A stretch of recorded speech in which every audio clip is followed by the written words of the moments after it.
The best part about it is when a property is being listed for sale, obviously there's a lot of eyeballs on it. When it comes to buying the note, typically there's very few folks looking at that deal.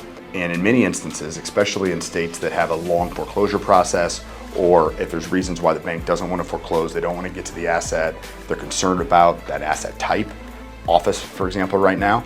So you get a much better look at it and you can kind of analyze the deal and figure out a way to get it at a much better discount with the bank than you ever could because there's less people looking at the deal. If you think about it, a deal that's on the market has a ton of eyeballs looking at it.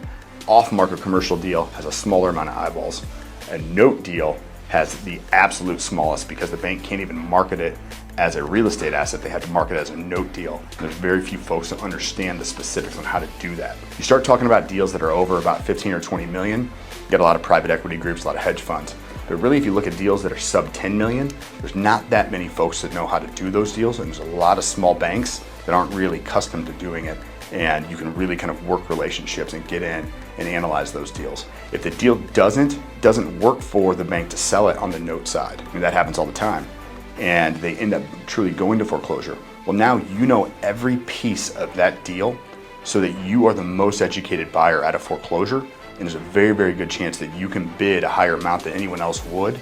Now you know the appraisals on the property, you know what the leases look like, you know the survey, you know that the environmental's clean, you have all of the details that a typical foreclosure buyer would never be able to have, and you can go in and purchase that deal like a normal deal at the foreclosure sale if the note side doesn't even work.